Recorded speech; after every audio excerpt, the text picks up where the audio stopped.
Hello दोस्तों, लोग आज क्लास 8 के इतिहास चैप्टर नंबर 9 जो राष्ट्रीय आंदोलन व संगठन 1870 के दशक से 1947 तक जो है उसको हमको पढ़ना है। ठीक है, सबसे पहले राष्ट्रवाद का उदय। देखो राष्ट्रवाद क्या होता है। ठीक है, राष्ट्रवाद जो राष्ट्र के प्रति प्रेम होता है वही राष्ट्रवाद होता है। देखो राष्ट्रवाद होता क्या है, यहाँ रहने वाले किसी भी वर्ग, रंग, जाति, भाषा या जेंडर वाले तमाम लोगों का घर है भारत। ठीक है, यह देश और इसके सारे संसाधन और इसकी सारी व्यवस्था उन सभी के लिए है जो भारत में रहते हैं। ठीक है, ये जो भावना था ना, ये अगर सभी जितने भी देशवासी अगर एक हो गए, ठीक है, वो अपने राष्ट्र के प्रति अगर जो प्रेम दिखाने लगे तो उसे हम क्या बोलते हैं, राष्ट्रवाद मेरा उदय हो रहा है। ठीक है, संगठन 1870 और 80 के दशकों में राजनीतिक संगठनों में यह चेतना और गहरी हो चुकी थी कि इनमें से ज़्यादातर संगठनों की बागडोर वकील आदि अंग्रेजी शिक्षित पेशेवर के हाथों में थी और पूना सार्वजनिक सभा, इंडियन एसोसिएशन, मद्रास महाजन सभा, बॉम्बे रेजिडेंसी एसोसिएशन, भारतीय राष्ट्रीय कांग्रेस आदि इस तरह के प्रमुख संगठन थे। ठीक है, संप्रभु बाहरी हस्तक्षेप के बिना स्वतंत्र रूप से कदम उठाने की क्षमता को हम क्या बोलते हैं, संप्रभु कहते हैं। ठीक है, बाहरी हस्तक्षेप के बिना स्वतंत्र रूप से कदम उठाने की जो क्षमता होती है उसे संप्रभु कहते हैं। आर्म्स एक्ट कब लगा था, तो 1878 में आर्म्स एक्ट पारित किया गया था जिसके जरिए भारतीयों द्वारा अपने पास हथियार रखने का अधिकार छीन लिया गया था। तो ध्यान रखिएगा, आर्म्स एक्ट पूछता है कब लागू हुआ था, 1878 ईस्वी में लागू हुआ था। ठीक है, वर्नाकुलर, उसी साल वर्नाकुलर प्रेस एक्ट भी पारित हुआ था। 1878 में ही वर्नाकुलर प्रेस एक्ट भी पारित हुआ था जिससे सरकार की आलोचना करने वालों को चुप कराया जा सके। ठीक है, इल्बर्ट बिल 1883 में सरकार ने इल्बर्ट बिल लागू करने का प्रयास किया। इसको लेकर काफ़ी हंगामा हुआ और इस विधेयक में प्रावधान किया गया था कि भारतीय न्यायाधीश भी ब्रिटिश या यूरोपीय व्यक्तियों पर मुकदमा चला सकते हैं। ठीक है, तो इल्बर्ट बिल में क्या हुआ था कि ये प्रावधान किया गया था कि जो भारतीय न्यायाधीश थे वो ब्रिटिश या यूरोपीय व्यक्ति पर क्या कर सकते थे, मुकदमा चला सकते थे। इसलिए इसका क्या किया गया, बहुत हंगामा हुआ इसका, बहुत ज़्यादा विरोध भी किया गया। किसके द्वारा, ब्रिटिश जो व्यक्ति थे और यूरोपीय व्यक्ति थे उनके द्वारा। ठीक है, इसके बाद हम आते हैं भारतीय राष्ट्रीय कांग्रेस के बारे में पढ़ते हैं। इसे भी क्वेश्चन बनता है कि भारतीय राष्ट्रीय कांग्रेस की स्थापना कब हुई थी, तो भारतीय राष्ट्रीय कांग्रेस की स्थापना 1885 में हुई थी। देश भर के 72 प्रतिनिधियों ने, पूरे भारत के मतलब 72 प्रतिनिधियों ने बम्बई में एक सभा किया। तो कहाँ पे स्थापना हुई थी, बम्बई में हुई थी। बम्बई में एक सभा करके भारतीय राष्ट्रीय कांग्रेस की स्थापना की गई। संगठन के प्रारंभिक नेता कौन कौन थे, तो दादा भाई नौरोजी, फिरोज शाह मेहता, WC बनर्जी, व्योमेश चंद्र बनर्जी इसको बोलते हैं। ठीक है, सुरेंद्र नाथ बनर्जी, ठीक है, रोमेश चंद्र दत्त, S सुब्रमण्यम अय्यर, बदरुद्दीन तैयब जी एवं अन्य प्रायः मुंबई और कोलकाता के ही थे। ठीक है, तो मेन जो संगठन प्रारंभिक जो नेता थे दादा भाई नौरोजी, फिरोज शाह मेहता, WC बनर्जी, तो सुरेंद्र नाथ बनर्जी, ठीक है, रोमेश चंद्र दत्त, S सुब्रमण्यम और बदरुद्दीन तैयब जी। ठीक है, तो ये लोग क्या थे, मेन थे। ब्रिटिश अफसर ए ओ होम। ठीक है, तो ध्यान रखिएगा इसमें एक ब्रिटिश अफसर भी था जिसका नाम था ए हो ह्यूम। ठीक है, उभरता हुआ भारत। ठीक है, कांग्रेस ने सरकार और शासन में भारतीयों को ज़्यादा जगह दिए जाने के लिए आवाज़ उठाई और कांग्रेस का आग्रह था कि विधान परिषदों में भारतीयों की ज़्यादा जगह दी जाए, परिषदों को ज़्यादा अधिकार दिए जाएं और सरकार में भारतीयों को ऊंचे पद दिए जाएं। और इस काम के लिए उसने मांग की कि सिविल सेवा के लिए लंदन के साथ साथ भारत में भी परीक्षा आयोजित की जाए। ठीक है, तो सबसे पहले मांग किसने किया था, कांग्रेस ने ही किया था। तो ध्यान रखिएगा जो कांग्रेस सरकार है ना, बहुत सारा चीज़ किया है, बहुत। ठीक है, अगर आज़ादी का मेन चीज़ जो किया है वो कौन किया, कांग्रेस सरकार ने ही किया है। ठीक है, अगर कांग्रेस नहीं होता तो आज आज़ादी नहीं मिलती। ठीक है, निरस्त करना मतलब क्या होता है? निरस्त करना मतलब कोई भी कानून जो होता है उसको कैंसिल कर देना, किसी कानून को समाप्त कर देना, उसे क्या बोलते हैं? निरस्त करना। किसी कानून की वैधता अधिकृत रूप से समाप्त कर देना। स्वतंत्रता हमारा जन्मसिद्ध अधिकार है। 1890 के दशक तक बहुत सारे लोग कांग्रेस के राजनीतिक तौर तरीकों पर सवाल खड़ा करने लगे थे। ठीक है, परिवर्तनवादी उद्देश्य। बंगाल, पंजाब और महाराष्ट्र में बिपिन चंद्र पाल, बाल गंगाधर तिलक और लाला लाजपत राय जैसे नेता ज़्यादा परिवर्तनवादी उद्देश्य और पद्धतियों के अनुरूप काम करने लगे थे। ठीक है, देखो ये लाल बाल पाल, इसको बोलते हैं ना गरम दल के नेता थे। 1907 में जो था कांग्रेस जो था वो दो भागों में बट गया था, एक गरम दल और एक नरम दल। ठीक है, तो गरम दल में ये लोग थे लाल बाल पाल, बिपिन चंद्र पाल, ठीक है, लाला लाजपत राय, ठीक है, बाल गंगाधर तिलक, तो लाल बाल पाल। तिलक के बारे में पढ़ते हैं। बाल गंगाधर तिलक, लोगों को स्वराज के लिए लड़ना मतलब अपने राज्य के लिए लड़ना। तिलक ने नारा दिया, क्या नारा दिया? स्वतंत्रता मेरा जन्मसिद्ध अधिकार है और मैं इसे लेकर रहूंगा। तो बाल गंगाधर तिलक का ध्यान रखिएगा, बाल गंगाधर तिलक ने ही बोला था कि स्वतंत्रता मेरा जन्मसिद्ध अधिकार है और मैं इसे लेकर ही रहूंगा। ठीक है, अब हम थोड़ा सा पढ़ते हैं। यहाँ से मेन चीज यहाँ से स्टार्ट होता है, बंगाल विभाजन। ठीक, पूछता है क्वेश्चन कि बंगाल विभाजन कब हुआ था और किसने किया था? तो बंगाल विभाजन 1905 में हुआ था और लॉर्ड कर्जन के समय हुआ था और लॉर्ड कर्जन ने किया था। ठीक है, तो बंगाल विभाजन किसने किया था? लॉर्ड कर्जन ने किया था 1905 में। उसी वक्त बंगाल ब्रिटिश भारत का सबसे बड़ा प्रांत था। जो बंगाल था भारत का सबसे बड़ा प्रांत था और अंग्रेजों का कहना था कि प्रशासकीय सुविधा को ध्यान रखते हुए बंगाल का बंटवारा करना जरूरी था। ठीक है, पूर्वी बंगाल को अलग करने के पीछे अंग्रेजों का मुख्य उद्देश्य ये रहा होगा कि बंगाली राजनेताओं के प्रभाव पर अंकुश लगाया जाए और बंगाली जनता को बांट दिया जाए। बंगाल के विभाजन से देश भर में गुस्से की लहर फैल गई और मध्यमार्गी और अमूल परिवर्तनवादी कांग्रेस के सभी धड़ों ने इसका विरोध किया और विशाल जनसभाओं का आयोजन किया गया और जुलूस निकाले गए। जन प्रतिरोध के नए नए रास्ते ढूंढे गए। इससे जो संघर्ष उपजा उसे स्वदेशी आंदोलन के नाम से भी जाना जाता है। आंध्र के डेल्टा इलाकों में इसे वंदे मातरम आंदोलन के नाम से जाना जाता है। और स्वदेशी आंदोलन ने ब्रिटिश शासन का विरोध किया और स्वयं सहायता, स्वदेशी उद्यमों, राष्ट्रीय शिक्षा और भारतीय भाषा के उपयोग को बढ़ावा दिया। 1906 में, ये चीज़ ध्यान रखिएगा, 1906 में मुस्लिमों ने ऑल इंडिया मुस्लिम लीग का गठन किया। ठीक है, तो 1906 में मुस्लिमों ने ऑल इंडिया मुस्लिम लीग का गठन किया। तो अगर पूछे कि मुस्लिम लीग का गठन कब हुआ था? 1906 ईस्वी में। ठीक है, सैयद अहमद खां, दो आदमी ने किया था इसको मिलकर। ठीक है, 1907 में कांग्रेस में टूट हुई, जो गरम दल और नरम दल में बट गया। ठीक है, क्रांतिकारी हिंसा, समाज में आमूल बदलाव लाने के लिए जो भी हिंसा का उपयोग होता है उसे क्या बोलते हैं? क्रांतिकारी हिंसा बोलते हैं। ठीक है, तो ये चीज़ ध्यान रखिएगा। 1905 में ये सब हुआ। 1905 में लॉर्ड कर्जन ने बांटने की कोशिश की। 1906 में मुस्लिम लीग की स्थापना हुई। 1907 में गरम दल नरम दल में कांग्रेस बट गया था। ठीक है, 1909 में जो है आपको ये मुस्लिमों के लिए एक अलग चुनाव के लिए मांग किया गया था। ठीक है, मुस्लिमों के लिए एक अलग चुनाव के लिए मांग किया गया था 1909 में। ठीक, उसके बाद देखिए आगे बढ़ते हम लोग। जन राष्ट्रवाद का उदय। किसान, आदिवासी, विद्यार्थी और महिलाएं बड़ी संख्या में इस आंदोलन से जुड़ते गए और कई बार औद्योगिक मजदूरों ने भी आंदोलन में योगदान दिया और 20 के दशक में कुछ खास व्यावसायिक समूह भी कांग्रेस को सक्रिय समर्थन देने लगे थे।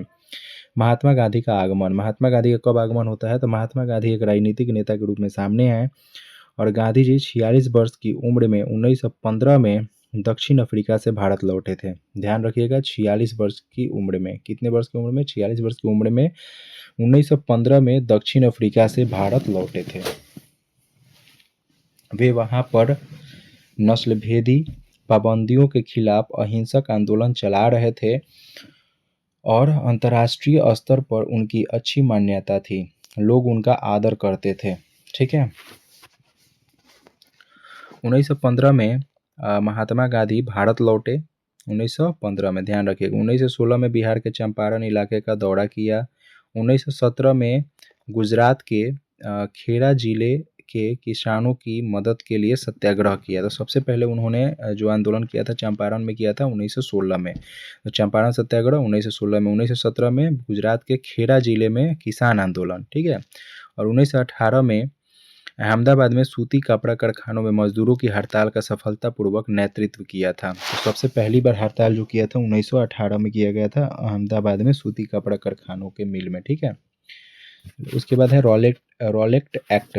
यह कानून अभिव्यक्ति की स्वतंत्रता जैसे मूलभूत अधिकारों पर अंकुश लगाने और पुलिस को और ज़्यादा अधिकार देने के लिए लागू किया गया था। भारी विरोध के बावजूद इस कानून को इंपीरियल लेजिस्लेटिव काउंसिल ने बहुत जल्दीबाजी में पारित कर दिया था और ऐसे अन्यायपूर्ण कानूनों के खिलाफ अहिंसक ढंग से नागरिक अवज्ञा चाहते थे। इस कानून को शैतान की करतूत और निरंकुशवादी बताया गया। किसको? रॉलेट एक्ट को। ठीक है। तो ये भी क्वेश्चन पूछता है रॉलेट एक्ट कब आया था? 13 अप्रैल। ये तो रॉलेट एक्ट आया था आपको 1919 में ही आया था। ठीक है। और इसका विरोध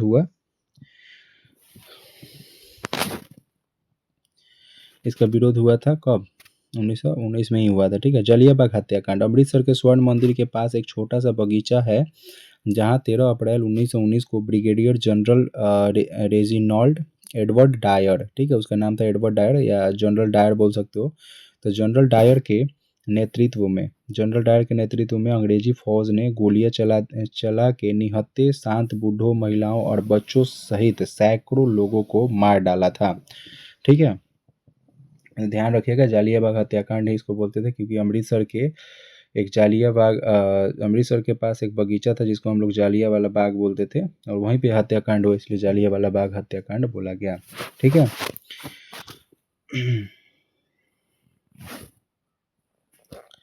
इसके बाद खिलाफत आंदोलन 1920। अंग्रेजों ने तुर्की के सुल्तान को खलीफी बोला जाता है। तो अंग्रेजों ने तुर्की के सुल्तान ऑटोमन सम्राट पर बहुत सख्त संधि थोप दी थी। ठीक है।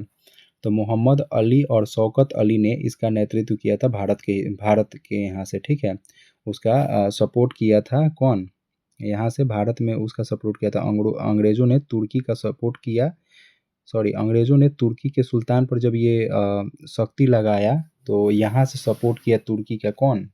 मोहम्मद अली और शौकत अली। ठीक है। तो मोहम्मद अली और शौकत अली जो थे यहाँ से उसका सपोर्ट किए हैं तुर्की का।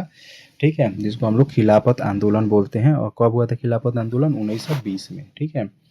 पंजाब में हुए अत्याचारों, जालियांवाला हत्याकांड और अत्याचार के विरुद्ध अभियान चलाया गया। गांधी जी ने उसका समर्थन किया। सबसे पहले अभियान चला असहयोग आंदोलन। 1921-22 के दौरान असहयोग आंदोलन की ओर गति मिली। तो असहयोग आंदोलन ध्यान रखना 1920 से चलता है। ठीक है। 1920 से चलाया गया। 1921-22 के दौरान असहयोग आंदोलन की गति मिली और सरकारी, पुलिस, अदालतों, विधायी परिषद, स्कूलों और विदेशी वस्तुओं का बहिष्कार कर दिया गया और अंग्रेजों द्वारा दी गई उपाधियों को वापस लौटा दिया गया। ठीक है। विदेशी कपड़ों की होली जो भी विदेशी कपड़ा था उसको जला दिया गया। ठीक है। तो ये सब चीज़ हुआ, ध्यान रखिएगा। ठीक। इसमें जो था रविन्द्रनाथ टैगोर ने नाइटिंगेल ऑफ इंडिया करके कुछ ये था शायद, रविन्द्रनाथ टैगोर का एक कोई उपाधि था उसको उन्होंने वापस किया था और महात्मा गांधी का भी एक उपाधि था उसको भी वापस किया था महात्मा गांधी ने। ठीक है। आप लोग किताब पढ़ लीजिए, किताब में होगा ये। ठीक है। चलिए अब चौरी चौरा कांड के बारे में जानते हैं। 1922 से 1929 के बीच की जो घटना थी चौरी चौरा। 1922 में कुछ लोगों की गुस्साई भीड़ ने गोरखपुर के चौरी चौरा के पुलिस थाने में आग लगा दी थी और इसमें 23 पुलिस वाले की मौत हो गई थी 1922 में, ध्यान रखिएगा। ठीक है। और कहाँ पे? तो गोरखपुर के चौरी चौरा के पुलिस थाने में, ठीक है। तो गोरखपुर में एक चौड़ी चौड़ा जगह है, उसके पुलिस थाने में कुछ लोगों ने क्या लगा दिया, आग लगा दिया, तो जिसमें 23 पुलिस वाले जलकर क्या हो गई, मौत हो गई, ठीक है। 1919 गवर्नमेंट ऑफ इंडिया एक्ट के तहत गठित की गई थी। 1919 गवर्नमेंट ऑफ इंडिया एक्ट के तहत गठित की गई प्रांतीय परिषद के चुनाव में हिस्सा लेने चाहते थे। उनको लगता था कि परिषद में रहते हुए ब्रिटिश नीतियों को प्रभावित करना चाहिए। कौन? ये महात्मा गांधी चाहते थे, ठीक है। हिंदुओं के संगठन स्वयं सेवक संघ 1925 की स्थापना हुई, मतलब RSO की स्थापना हुई थी, ठीक है। RSS जो बोलते हैं ना, RSS, तो RSS की स्थापना कब हुई थी? 1925 में, ध्यान रखिएगा 1925 में RSS की स्थापना हुई थी, ठीक है। क्रांतिकारी राष्ट्रवादी भगत सिंह भी सक्रिय थे। सुभाष चंद्र बोस युवा नेता ज़्यादा उग्र जन आंदोलन में भी सक्रिय थे। 26 जनवरी 1930 को पूरे देश में स्वतंत्रता दिवस मनाया गया था। 26 जनवरी 1930 को पूरे देश में स्वतंत्रता दिवस पहली बार मनाया गया था। साइमन वापस जाओ का नारा लगा था। 1928 में जब साइमन कमीशन भारत पहुंचा तो उसका स्वागत साइमन वापस जाओ, साइमन कमीशन गो बैक के नारों से किया गया, ठीक है। तो ध्यान रखना 1928 में साइमन वापस जाओ का नारा लगा था। दांडी मार्च कब हुआ था? दांडी मार्च जो था 1930 में गांधी जी ने ऐलान किया कि वह नमक का कानून तोड़ने के लिए यात्रा करेंगे, ठीक है। उस समय नमक के उत्पादन और बिक्री पर सरकार का एक अधिकार होता था। नमक पर टैक्स वसूलना पाप है, क्योंकि यह हमारे भोजन का एक बुनियादी हिस्सा होता है।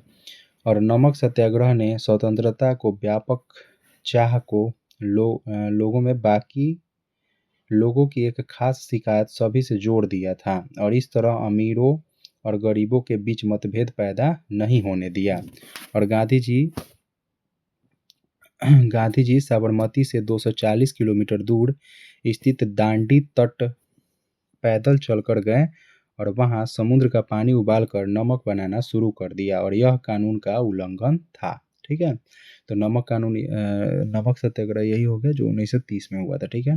गोलमेज सम्मेलन 1931 में गांधी जी लंदन गए, यहाँ वार्ता बीच में ही टूट गई और उन्हें निराशा वापस लौटना पड़ा, ठीक है। प्रथम गोलमेज सम्मेलन 22 नवंबर 1930 से 13 जनवरी 1931 तक लंदन में आयोजित किया गया। दूसरे गोलमेज सम्मेलन के अधिवेशन 19 अक्टूबर 1931 के चुनावों के बाद इंग्लैंड में अनुदार दल का मंत्रिमंडल बना और इस सम्मेलन में कांग्रेस ने भाग लिया था, जिसमें कांग्रेस की ओर से नेतृत्व महात्मा गांधी ने किया था। ध्यान रखना 3 गोलमेज सम्मेलन हुआ था। प्रथम गोलमेज सम्मेलन 1930 में, द्वितीय गोलमेज सम्मेलन 1931 में और तृतीय गोलमेज सम्मेलन 1932 में हुआ था। और 1932 प्रथम और तृतीय में जो थे वो गांधी जी ने भाग नहीं लिया था। एकमात्र गोलमेज सम्मेलन में भाग लिया था, किसमें? द्वितीय गोलमेज सम्मेलन में गांधी जी ने भाग लिया था।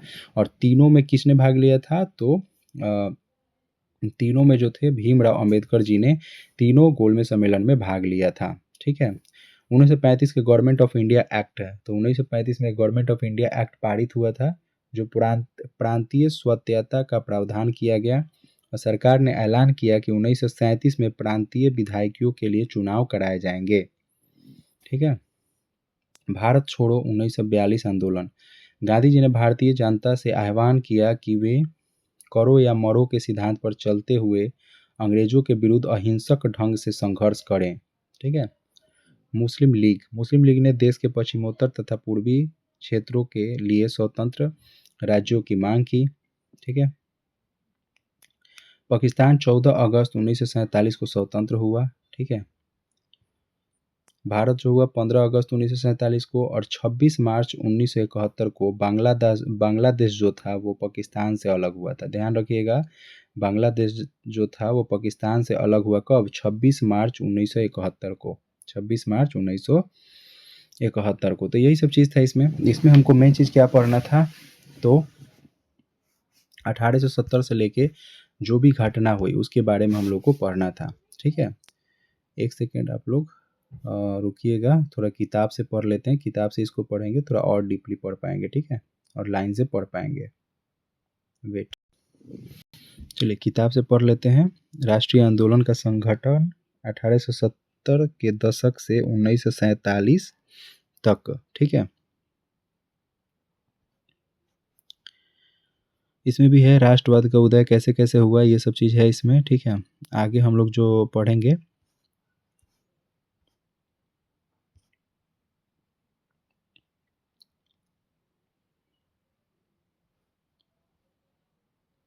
यहाँ से पढ़िए, देखिए इसके बारे में थोड़ा सा पढ़ेंगे। 1905 में वायसराय कर्जन ने बंगाल का विभाजन कर दिया और उस वक्त बंगाल ब्रिटिश भारत का सबसे बड़ा प्रांत था, ठीक है। बिहार और उड़ीसा के कुछ भाग भी उस समय बंगाल का हिस्सा थे और अंग्रेजों का कहना था, ये तो मैंने पढ़ा दिया है, ठीक है, लॉर्ड कर्जन ने बांटा था, ये ठीक है।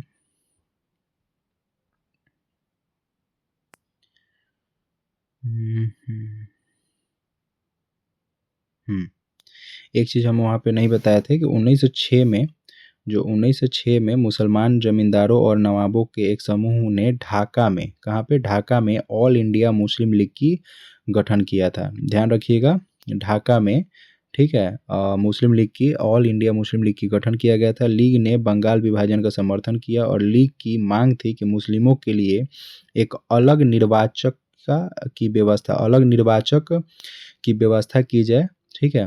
तो ध्यान रखिएगा, ये जो मुस्लिम लीग थी ना, उसी का ये मांग था कि एक अलग व्यवस्था किया जाए, ठीक है। और 1919 में सरकार ने यह मांग मान ली और अब परिषदों में कुछ सीटें मुसलमान उम्मीदवारों के लिए आरक्षित कर दी गई है, ठीक है, जिन्हें मुस्लिम मतदाताओं द्वारा चुनकर भेजा जाना था। और इससे राजनेताओं में अपने धार्मिक समुदायों के लोगों को अपने राजनीतिक समर्थक बनाने का लालच पैदा हो गया, ठीक है। 1907 में कांग्रेस में टूट हो गई थी, ठीक है, गरम दल और नरम दल में, ठीक है। 1915 में फिर ये दोनों क्या हुआ, दोनों एक बार फिर से मिल गए, गरम दल और नरम दल दोनों मिल गए थे, ठीक है। ये सब यहाँ पे दिया हुआ है। 1919 में जो हुआ था,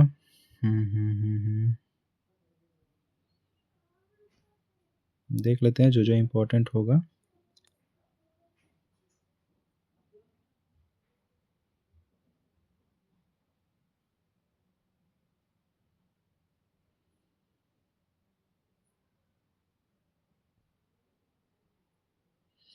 महात्मा गांधी यहाँ पे आए, ठीक है, ये सब तो चला। 1918 में अहमदाबाद में उन्होंने मिल मजदूरों की हड़ताल का सफलतापूर्वक नेतृत्व किया, ठीक है। रॉलेट एक्ट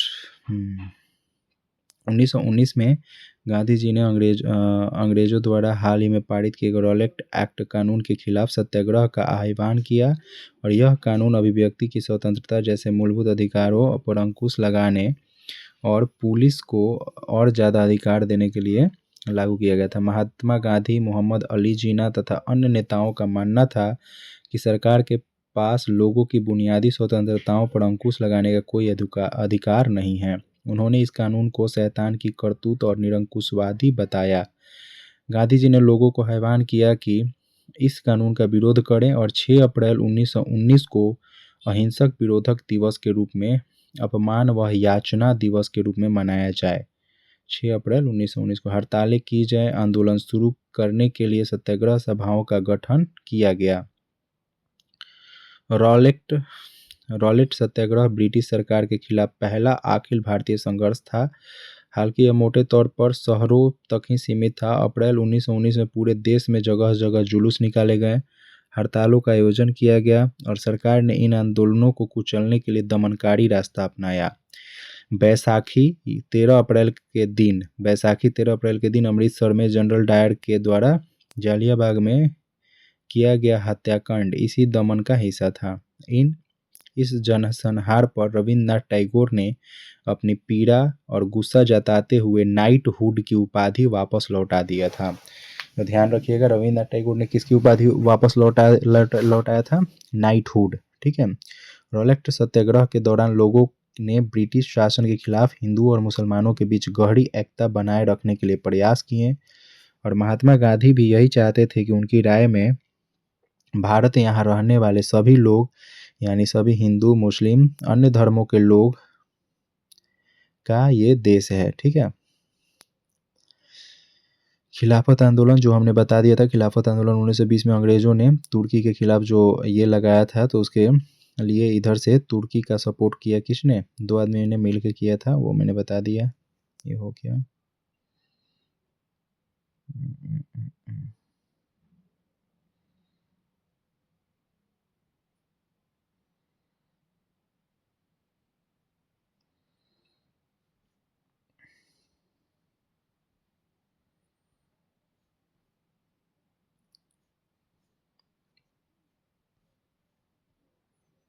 उन्नीस सौ 22 से 29 में तो कुछ खास है नहीं। एक क्वेश्चन पूछता है कि पूर्ण स्वराज की मांग कब की गई थी? ठीक है, पूर्ण स्वराज की जो मांग की गई थी, यहाँ पे है पूर्ण स्वराज की जो मांग की गई थी, किसके द्वारा की गई थी? पूर्ण स्वराज की मांग जवाहरलाल नेहरू की अध्यक्षता में 1929 में ये पारित हुआ था। ठीक है, तो ये मांग किया गया था लाहौर अधिवेशन में। कौन अधिवेशन में? लाहौर अधिवेशन में। ये शायद इधर आगे दिया भी होगा, लाहौर अधिवेशन में ये मांग किया गया था आपका। ठीक है, ध्यान रखिएगा। और 26 जनवरी 1930 को पूरे देश में स्वतंत्रता दिवस मनाया गया था। ठीक है, बहरे कानों को सुनाने के लिए धमाके की जरूरत होती है, इनकलाब जिंदाबाद। किसने बोला था? भगत सिंह। ठीक है, भगत सिंह के बारे में यहाँ पे दिया है, भगत सिंह, चंद्रशेखर आजाद, सुखदेव और उनके जैसे अन्य क्रांतिकारी राष्ट्रवादी औपनिवेशिक शासन तथा अमीर शोषक वर्गों से लड़ने के लिए मजदूरों और किसानों की क्रांति चाहते थे, और इस काम को पूरा करने के लिए उन्होंने 1928 में दिल्ली स्थित फिरोज शाह कोटला में हिंदुस्तान सोशलिस्ट रिपब्लिकन एसोसिएशन की स्थापना की। Hindustan socialist Republican association, HSRA। ठीक है, ध्यान रखना, हिंदुस्तान सोशलिस्ट रिपब्लिकन एसोसिएशन की स्थापना की थी। ठीक है, और 17 दिसंबर 1928 को भगत सिंह, चंद्रशेखर आजाद एवं राजगुरु ने लाला लाजपत राय पर लाठीचार्ज वाले सैंडर्स नामक पुलिस अफसर की हत्या कर दी थी, और इस लाठीचार्ज के कारण बाद में लाला लाजपत राय की मृत्यु हो गई। ठीक है, तो 17 दिसंबर 1928 को जो लाला लाजपत राय पर कौन ये किया था, लाठी कौन चलाया था? सैंडर्स ने। ठीक है, सैंडर्स नामक पुलिस था। अपने साथी राष्ट्रवादी BK दत्त के साथ भगत सिंह ने 8 अप्रैल 1929 को केंद्रीय विधान परिषद में बम फेंका था। ठीक है, और क्रांतिकारी ने अपने पर्चे में कहा था कि उनका मकसद किसी की जान लेना नहीं, बहरों को सुनाना है तथा विदेशी सरकारों को उसके द्वारा किए जा रहे भयानक शोषण से अवगत कराना है।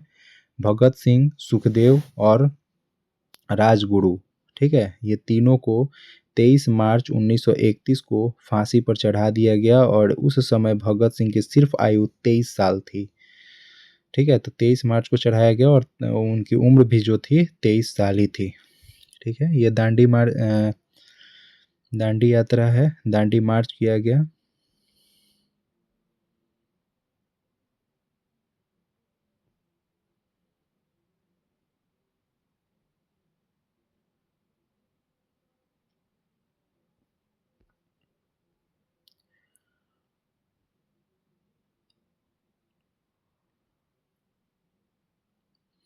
एक चीज़ याद रखिएगा, सितंबर 1939 में दूसरा विश्व युद्ध छिड़ गया था। ठीक है, पहला विश्व युद्ध कब हुआ था? 1914 में, और द्वितीय विश्व युद्ध कब हुआ था? 1939 में। भारत छोड़ो आंदोलन हो गया 1940 में, मुस्लिम लीग के पक्षधर जो भी थे,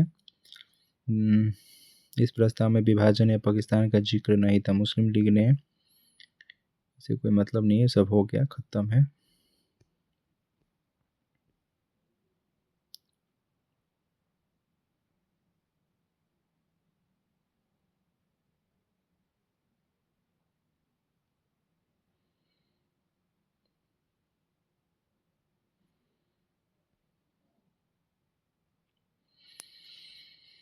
देखो, कैबिनेट मिशन जो था 16 अगस्त 1946 को प्रत्यक्ष कार्यवाही दिवस मनाने का आह्वान किया, और इस दिन कलकत्ता में दंगे भड़क उठे जो कई दिन चलते रहे, और इन दंगों में हजारों लोग मारे गए, और मार्च 1947 तक उत्तर भारत के विभिन्न भागों में हिंसा फैल गई थी। ठीक है, तो एक्चुअली में एक कैबिनेट मिशन योजना आया था, कैबिनेट मिशन आया था 1946 में भारत में। ठीक है, जो लॉर्ड माउंटबेटन ने भेजा था। ठीक है, और उनके द्वारा ही भारत को स्वतंत्रता प्राप्ति हुआ था। ठीक है, हो गया। इस चैप्टर में कुछ नहीं है, ये चैप्टर में जितना था वो मैंने पहले पढ़ा दिया है। ठीक है, चलिए ठीक है, मिलते हैं। थैंक यू अगले वाले चैप्टर में, और इसके बाद इतिहास आपका समाप्त हो जाएगा।